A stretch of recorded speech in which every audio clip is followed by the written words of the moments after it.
Assalamualaikum warahmatullahi wabarakatuh. Kami di sini akan mensosialisasikan hasil dari pengalaman kami, yaitu BIMTEK pembelajaran mendalam yang telah dilaksanakan selama 6 hari di SMPN 1 Distrik. Pemaparan materi yang pertama akan dijelaskan oleh Ibu Sulistiawati SPD. Pada Ibu Sulistiawati dipersilakan.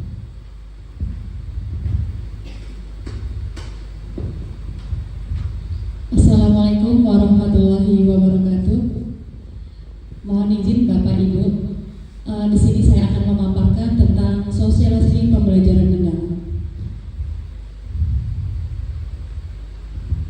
Pembelajaran mendalam atau deep learning adalah pendekatan pembelajaran yang menekankan pemahaman konsep secara mendalam dan penerapan dalam situasi dunia nyata, bukan hanya sekedar hafalan. Pendekatan ini mendorong siswa untuk berpikir kritis, aktif dalam proses pembelajaran, dan mengaitkan materi pembelajaran dalam kehidupan mereka atau kehidupan sehari-hari. Kemudian, di sini ada pola pikir adalah segalanya.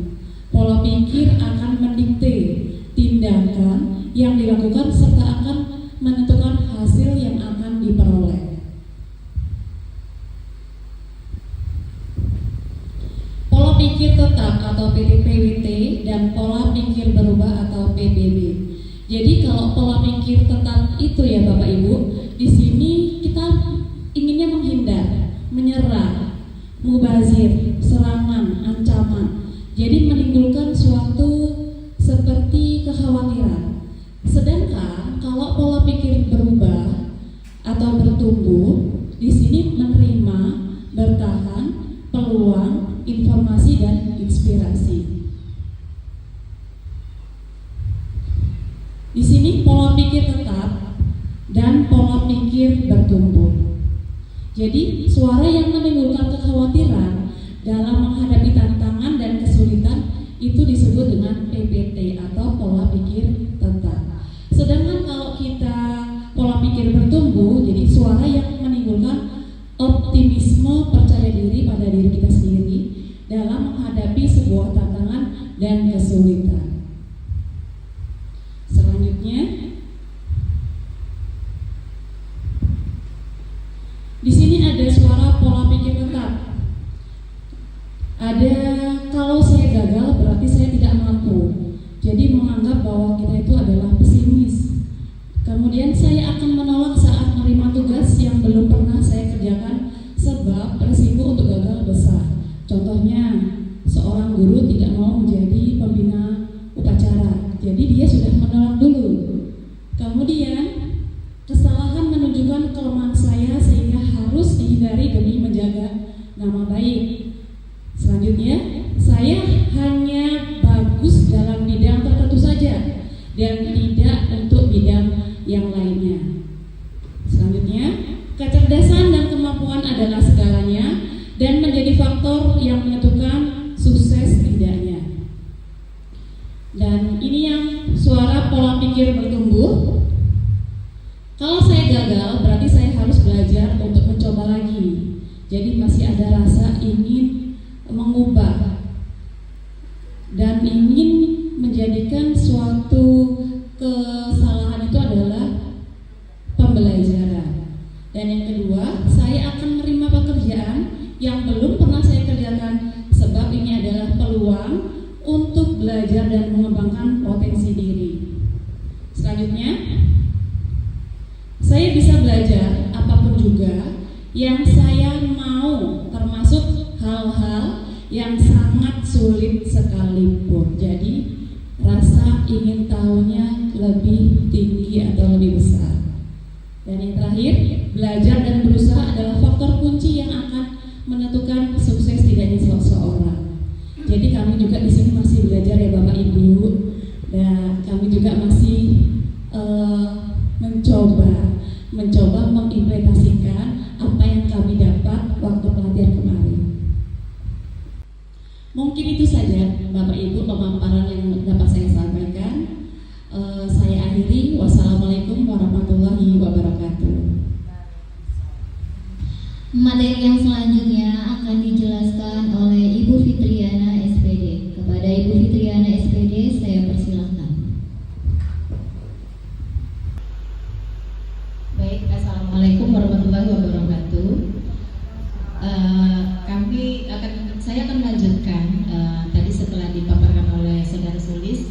Maka di sini akan ada peran pola pikir bertumbuh dalam pembelajaran mendalam. Nah, Bapak Ibu, untuk pembelajaran mendalam ini biasa mungkin Bapak Ibu sudah pernah mengenal ya, atau sudah pernah mendengar di TikTok atau di mana lah di sosial media. Itu mungkin sudah mendengar ada rumus 8334. Itu bukan nomor togel ya Bapak Ibu, tapi itu adalah ada 8 dimensi profil lulusan. Lalu yang 3-nya ada prinsip pembelajaran mendalam, dan 3 lagi adalah pembelajaran mendalam, dan yang keempat kerangka pembelajaran. Kalau Bapak Ibu sudah pernah disampaikan seperti ini, setidaknya sudah tidak lagi mereka-reka bahwa itu adalah rumus ya Bapak Ibu pada pembelajaran mendalam ini. Untuk yang 8 itu ada dimensi profil lulusan. Yang pertama adalah keimanan, yang kedua adalah kewargaan, yang ketiga penalaran kritis, 4 kreativitas, 5 kolaborasi, 6 kemandirian, 7 kesehatan, dan 8 komunikasi. Kalau dulu pada pembelajaran sebelumnya, pada kurikulum sebelumnya, itu biasa ada juga ya, pada awal-awal itu biasanya dimasukkan dalam LPP, tetapi ini pun masuk tetapi berbeda sedikit, ada penambahan. Lalu yang ketiga, kalau tadi 8, sekarang yang ketiga, yaitu adalah prinsip pembelajaran mendalam. Jadi pada pembelajaran mendalam ini ada 3 prinsipnya. Yang pertama berkesadaran, bisa disebut juga mindful. Lalu yang kedua adalah bermakna atau meaningful, dan yang ketiga menggembirakan atau biasa juga disebut sebagai joyful. Selanjutnya ada pengalaman belajar, ada 3 ya. 1 memahami, yang kedua mengaplikasi, dan yang 3 merefleksi. Yang untuk keempatnya yaitu ada rangka pembelajaran. Pada rangka pembelajaran ini yaitu yang pertama praktik pedagogik, lalu yang kedua kemitraan pembelajaran, yang ketiga lingkungan pembelajaran, dan yang keempat pemanfaatan digital. Nah, mungkin itu saja yang bisa saya sampaikan untuk pembelajaran peran pola pikir bertumbuh dalam pembelajaran mendalam. Jadi perlu diingat 8334. Itu saja ya Bapak Ibu. Saya akhiri. Wassalamualaikum warahmatullahi wabarakatuh. Itu tadi penjelasan dari Bu Fitri. Saya akan menjelaskan sedikit tentang asesmen. Asesmen itu ada 2, yaitu asesmen sumatif dan formatif. Pengertian asesmen adalah proses pengumpulan dan pengolahan informasi untuk memahami pengetahuan, keterampilan, dan sikap peserta didik, serta untuk memantau perkembangan dan pencapaian hasil belajar peserta didik.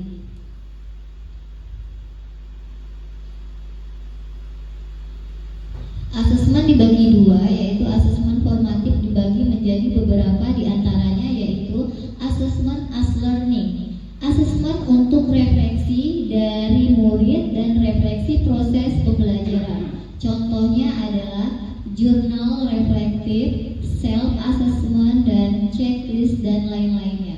Asesmen formative learning, asesmen untuk perbaikan konsep pembelajaran. Contohnya peta konsep, umpan balik, formatif, observasi, dan lainnya. Tujuan asesmen formatif: memantau dan memperbaiki hasil proses pembelajaran, memberikan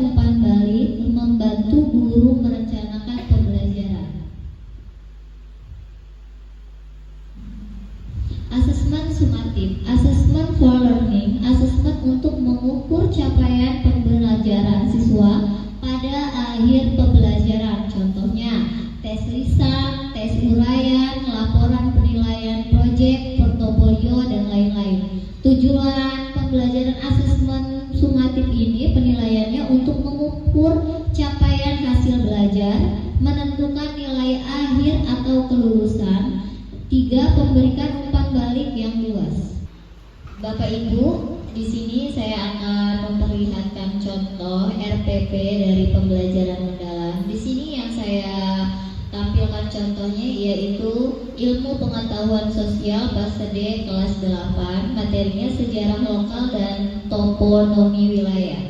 Di sini ada dimensi profil lulusan. Dimensi profil lulusan ini sebenarnya ada 8, tapi semuanya itu nggak dimasukin juga nggak apa-apa, diambil beberapa aja. Kalau yang di sini ada 3, yaitu penalaran kritis, kolaborasi, dan komunikasi. Terus di bawahnya itu ada tujuan pembelajaran, menganalisis keterhubungan antara masa lampau, masa kini, dan masa yang akan datang pada kajian sejarah lokal dan toponomi wilayah. Bawahnya praktek pedagogis. Pembelajaran dilakukan dengan menggunakan pendekatan kontekstual dan model pembelajaran berbasis proyek untuk mendorong keterampilan berpikir kritis dan kolaboratif murid. Yang selanjutnya kemitraan pembelajaran. Kemitraan ini juga boleh diadakan, boleh juga tidak. Kalau yang di contoh ini ada ya Bapak Ibu, perpustakaan sekolah, perpustakaan daerah, kantor desa, kantor kelurahan, museum daerah, dan atau masyarakat setempat. Yang selanjutnya ada lingkungan pembelajaran. Budaya belajarnya memberikan kesempatan kepada murid untuk aktif dalam proses kegiatan pembelajaran serta dapat menyampaikan pendapatnya secara kritis melalui kolaborasi dengan kelompok tentang sejarah lokal dan toponomi wilayah. Lingkungan fisiknya itu ada ruang kelas, kantor desa, kantor kelurahan, kantor kecamatan, museum daerah, dan atau pemukiman setempat. Pemanfaatan digital. Video dari situs YouTube dan peta administrasi provinsi, peta administrasi kota, dan para administrasi kabupaten.